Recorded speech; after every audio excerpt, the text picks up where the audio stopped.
Praise the Lord. ஒரு வசனத்தோடு கூட நம்ம இந்த செஷன் ஆரம்பிக்கலாம். எபேசியர் 1வது அதிகாரம் 20 to 23. Ephesians first chapter 20 to 23. நம்முடைய ரட்சிப்பின் அவ்வளவு ஆசீர்வாதங்களும் இந்த வசனத்துக்குள்ள இருக்கு. நிச்சயம் அழைப்பு, யார் அழைச்சிருக்கா, யார் முத்திரையிட்டிருக்கிறா, நமக்காக பலியானவருடைய மகிமை என்ன, எல்லாமே இந்த வசனங்கள்ல அடங்கியிருக்கு. இப்போ நமக்கு ரட்சகராகிய இயேசு கிறிஸ்து நாம் கற்பனை பண்ணுகிற மாதிரி நீங்கள் கேலண்டர்லேயும் ஃபோட்டோலையும் பார்த்த மாதிரி ஒரு தாடி வச்சு அங்கி போட்ட மனுஷன் அப்படின்னு நீங்கள் கற்பனை பண்ணிட்டு இருந்தீங்கன்னா அது ரொம்ப தவறு. அவர் அப்படி இருந்தாரா அப்படின்னு யாருக்கும் தெரியாது. கத்தோலிக்கர்கள் அந்த காலத்தில் வரைந்தாங்க, யூதர்கள் அவருடைய உருவத்தை யாரும் வரையல. ஆனால் நம்ம ஒரு இயேசு அப்படின்னா உடனே நமக்கு அதுதான் மனசு முன்னாடி கண்ணு முன்னாடி நிற்கிறது அதுதான். ஆனால் அவர் உண்மையிலே மகிமை அடைந்த கிறிஸ்து. அவருடைய போன தடவை நம்ம பார்த்துருந்தோம், அவருடைய பேர் என்ன, ஒரிஜினல் பேர் யாவே. யாவே பிதாவாகிய தேவனுடைய யெஷுவா பார்த்தோம். அவர் பூமிக்கு வருவதற்கு முன்பாக அவருக்கு பேர் என்ன? யெஷுவா. இங்கே நம்ம கூப்பிடுறோம், பூமியில் ஒரு வார்த்தை மாம்சமாய் வந்தது, அப்போ அவருக்கு யெஷுவா என்று பேரிடுவாயாகன்னு வந்தது. அப்போ ஒரு பூமிக்கு வரதுக்கு முன்னாடி அவர் பேர் என்ன? பிதாவா? பிதாவுக்குள் இருந்து குமாரன், பிகாட்டன் சன். அதான் ஆதாரம், சோர்ஸ். இப்போ இயேசுனுடைய பேர் என்ன? அவர் இங்கே பூமிக்கு வரதுக்கு முன்பாக அவருடைய பெயர் பிதாவினுடைய வார்த்தை. என்னங்க அவர் பேரு? பிதாவுடைய வார்த்தை தான் இங்க பூமியில இயேசுவா வந்தார். இப்ப இயேசு சிலுவையில மரிச்சாரு, எல்லாத்தையும் ஜெயித்தாரு, அடுத்து பாதாளத்துக்கு இறங்கினாரு, சிறைப்பட்டவர்களை சிறைப்படுத்தி பரிசுத்தாவின் வல்லமையில வெளிக்கொண்டு வந்துட்டாரு. பாதாளம் பூட்டப்பட்டது. பாதாளத்துக்கு, மரணத்துக்கும் ஜீவனுக்கும் உண்டான அதிபதி இப்ப யாரு? இயேசு கிறிஸ்து. அந்த திறவுகோல் அவர் கையில் இருக்கு. மரணத்தை கண்டு நிறைய பேருக்கு பயம். ஆனா மரணத்தின் திறவுகோல் யார் கையில் இருக்கு? யார்? இயேசு. எங்க அப்பா சொல்லுங்க. மரணத்தின் திறவுகோல் வாய்த்தன் சொல்லுங்க. மரணத்தின் திறவுகோல் உடையவர் என்னுடைய தகப்பன் இயேசு. அப்புறம் ஏன் மரணத்துக்கு பயம்?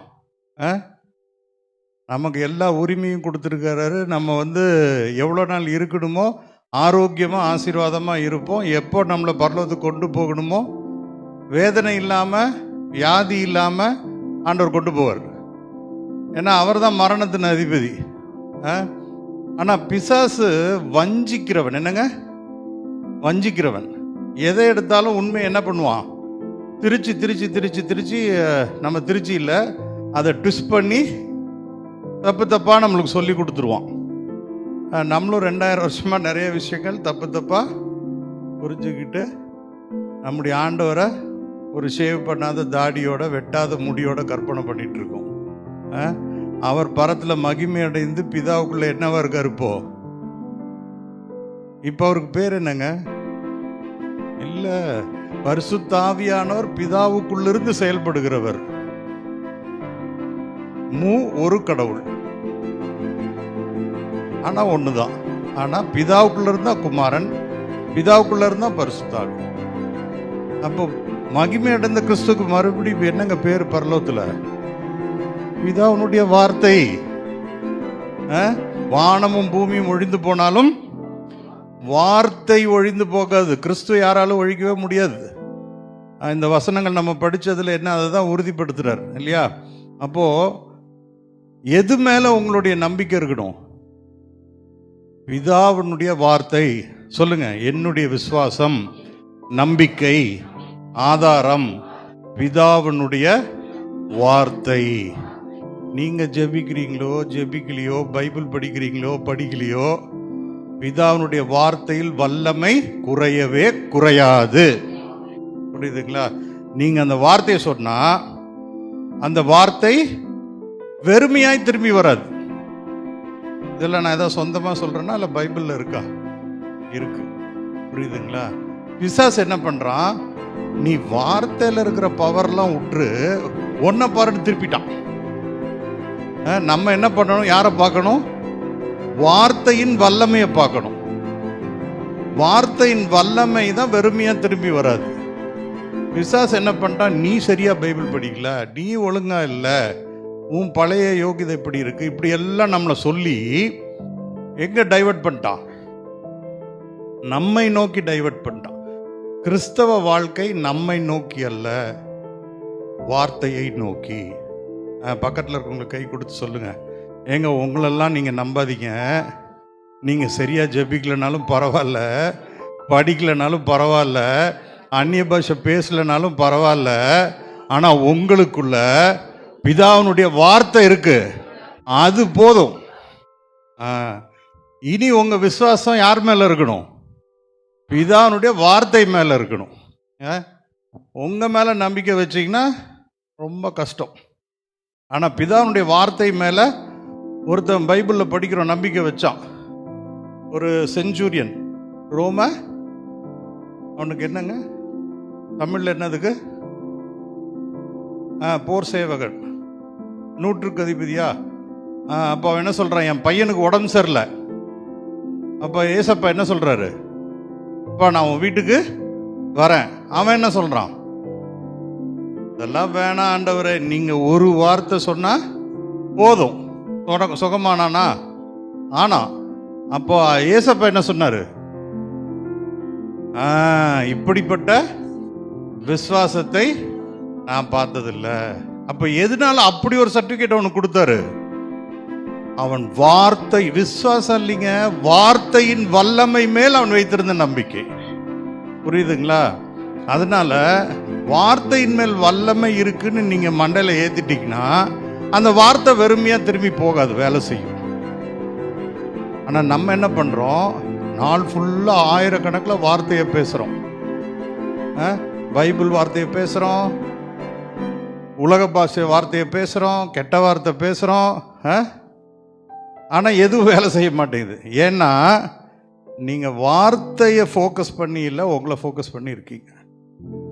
உங்கள் கவனத்தை எங்கே திருப்பணும் போ? ஆமாம், பிதாவினுடைய வார்த்தை. அந்த வார்த்தையில் வல்லமை உள்ளது, அது சாதாரண விஷயம் கிடையாது. புரியுதுங்களா?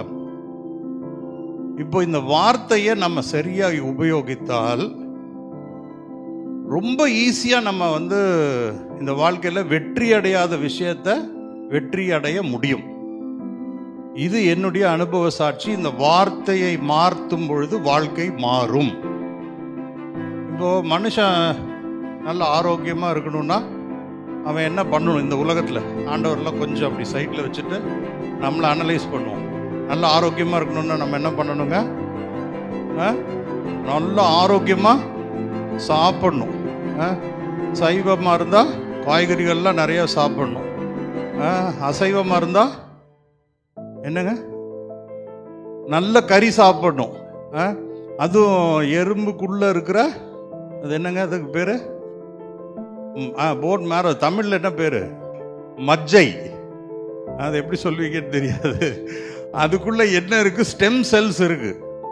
நம்ம மனுஷனுடைய எலும்புக்குள்ளாரையும் ஸ்டெம் செல்ஸ் இருக்கு, மிருகத்தினுடைய எலும்புக்குள்ள ஸ்டெம் செல்ஸ் இருக்கு. அந்த ஸ்டெம் செல்ஸ் நம்ம கிடைக்கும் போது ஆரோக்கியம் பயங்கரமா இருக்கும் என்பது நம்பிக்கை. அப்போ மனுஷன் ஆரோக்கியமா இருக்கிறதுக்கு என்ன பண்ணணுங்க? ஆரோக்கியமா சாப்பிடணும் இல்லையா? ஆனால் பைபிள்ஸ் என்ன சொல்லுது? நீ ஆரோக்கியமாக இருப்பதற்கு 3 வேளை கறி சாப்பிடுவாயாக,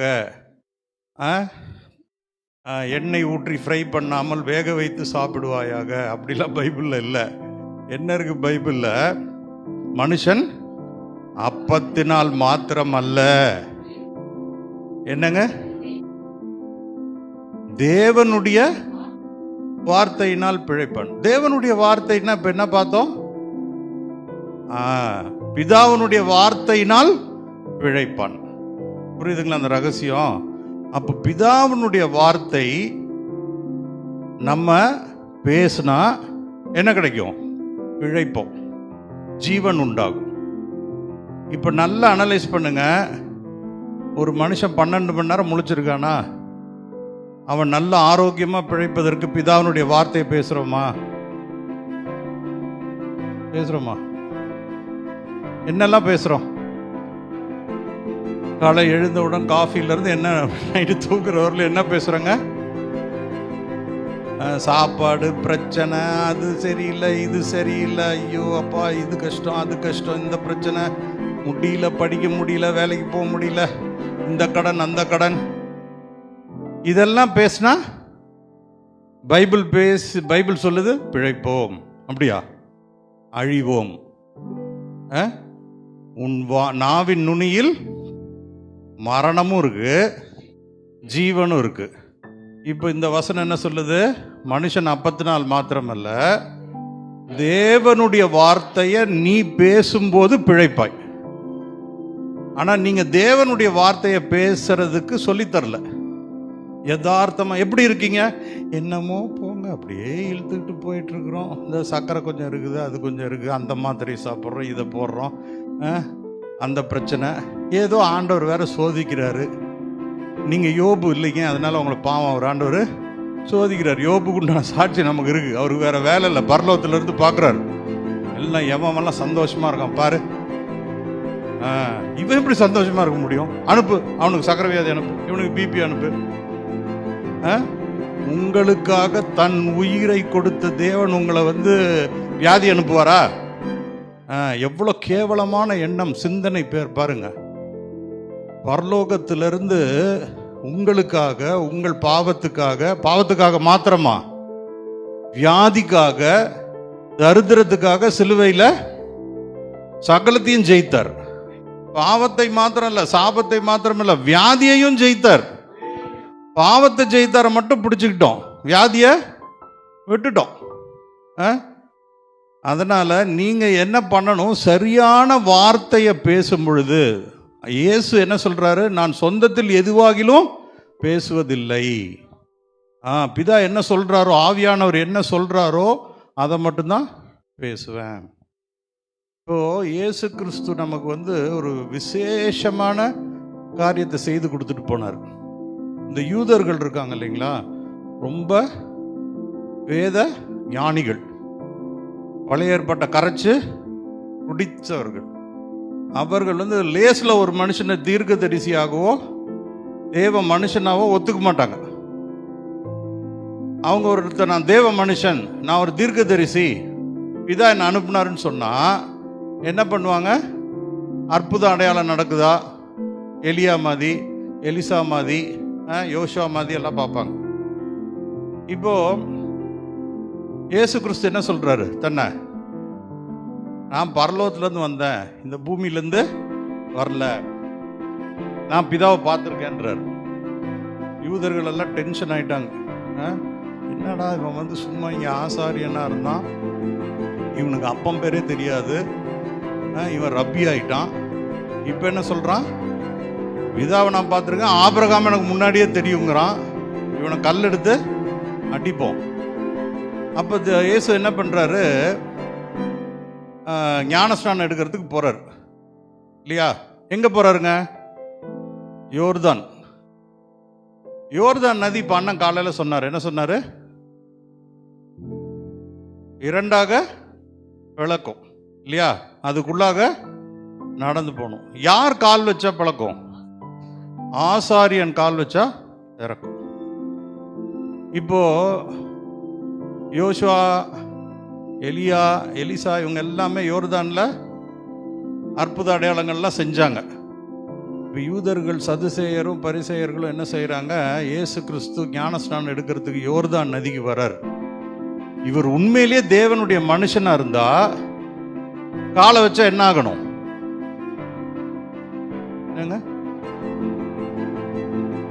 உண்மையிலேயே தேவனுடைய மனுஷனா இருந்து யோர்தான்ல காலை வச்சா என்ன ஆகணும்?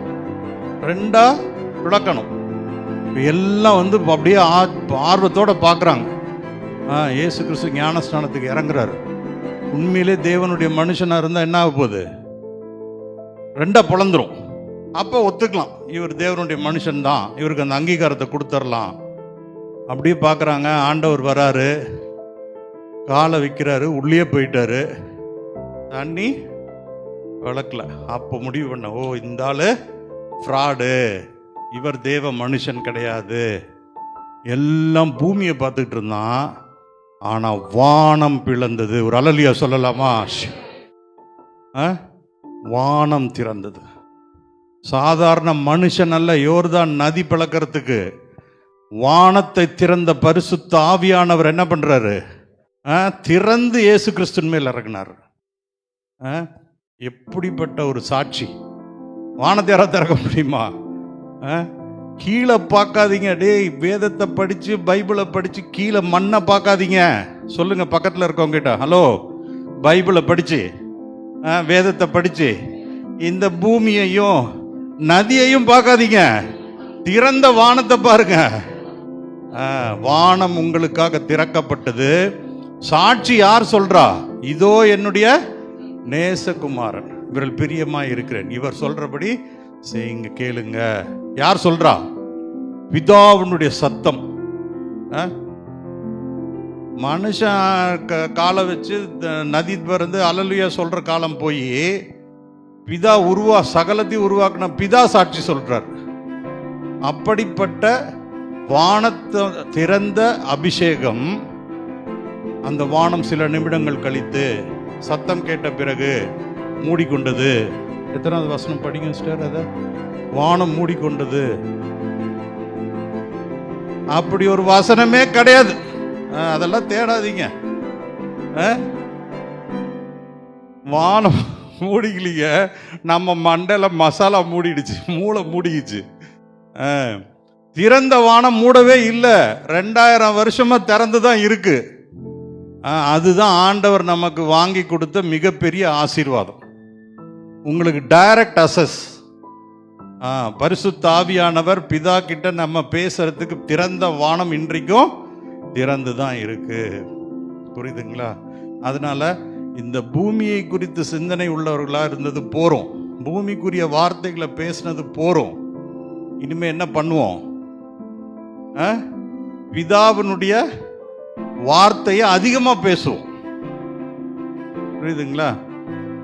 பிதாவினுடைய வார்த்தையை பேசுறதுனா பாசிட்டிவா பேசுறது. பிதா யாருங்க? பாசிட்டிவா நெகட்டிவா? பாசிட்டிவ். அவர்கிட்ட நெகட்டிவ் ஏதாவது இருக்கா? இல்ல. அப்போ பாசிட்டிவா மட்டும்தான் பேசணும். அப்ப நம்ம காலையில எந்திரிச்சு இனிமே நம்ம என்ன பண்ணுவோம் சொல்லுங்க? பக்கத்துல காலை எழுந்தது முதல் கையை கொடுத்து சொல்லுங்க, இரவு தூங்கும் வரை நெகட்டிவானத பேச மாட்டேன். என்ன பிரச்சனைனாலும் என்ன சூழ்நிலைனாலும் நெகட்டிவா பேச மாட்டேன், பாசிட்டிவா பேசுவேன். We walk by faith, not by sight. சூழ்நிலைகளை பார்த்து நடக்கிறவர்கள் நாங்க இல்ல, விசுவாசத்தை, பிதாவினுடைய வார்த்தை மேல் உள்ள விசுவாசத்தை பார்த்து வாழ்க்கையை நடத்துவோம், பேசுவோம். அப்போ நிறைய பேர் என்ன கேள்வினா, எத்தனையோ வருஷம் ரட்சிக்கப்பட்டு 20, 30, 40, 50, அது பெரிய ரெக்கார்டு தான். ஆண்டவர் விட்டு விலகாம ரட்சிப்புக்குள்ள இருந்து விசுவாசியா இருக்கிறது. ஆனா வியாதி இருக்கா? சக்கரை இருக்கு, ஆர்த்தரைட்டிஸ் இருக்கு, முட்டி வலி இருக்கு, பிரச்சனை இருக்கு, எல்லா பிரச்சனைகளும் வகை வகையா இருக்கு. இந்த வியாதியெல்லாம் ஏன் வருது? ஏன் ரட்சிக்கப்பட்டு பாவத்திலிருந்து விடுபட்ட மாதிரி நம்ம வியாதியிலிருந்து விடுபட முடியல? யாரோ காரணம் சொல்ல முடியுமா? வார்த்தையை சரியா அறிக்கை இடல. எப்போ நம்ம பிழைப்போம்னா அழிவுக்கு எதிரானது பிழைப்பு. அப்போ ஒரு வியாதி நமக்குள்ள நம்ம அழிக்கிறதுக்கு வருதுன்னா அதுக்கு எகென்ஸ்டா என்ன பண்ணணும்? வார்த்தையை பேசணும். நம்ம என்ன பண்றோம்? வியாதியை தொட்டு தொட்டு தடவி கொடுத்து மசாஜ் பண்ணிட்டு இருக்கிறோம். சுகரு ஏங்க எனக்கு சுகருங்க, சர்க்கரை கொஞ்சம் கம்மியாக போடுங்க. பாடு கேவலம். ஒரு ரட்சிக்கப்பட்ட மனுஷி சொல்கிற வார்த்தையா இது? வானம் திறந்த அந்த அபிஷேகத்தை உடைய நம்ம என்ன பேசிகிட்டு இருக்கிறோங்க? சர்க்கரைக்கு பயப்படுறோம், கறிக்கு பயப்படுறோம். கறி சாப்பிட்டா என்ன ஆகிடுங்க? கொலஸ்ட்ரால் ஏறிடும், பிபி ஏறிடும், என்னெல்லாம் பிரச்சனை. கத்திரிக்காய் சாப்பிட்டா அரிக்கும். பரிசுத்த ஆவியானவர் பார்த்துட்டே, என்னப்பா அது அரிக்கும் சொரியோ இப்படி, அவருக்கு படு கேவலமாக இருக்குது. பிள்ளைங்களை வச்சுக்கிட்டு இந்த பாடு படுறோமே. யாராவது வார்த்தையை பேசுகிறோமா? எப்போ பார்த்தாலும் ஐயோ கத்திரிக்காய் ஆகாதுங்க, போடாதீங்க, அரிக்குதுங்க, சொறி வந்துடுதுங்க. ஐயோ எதை தொட்டாலும் பிரச்சனை. ஆனால் எப்படி எதை தொட்டாலும் உங்களுக்கு பிரச்சனை இருக்கக்கூடாது.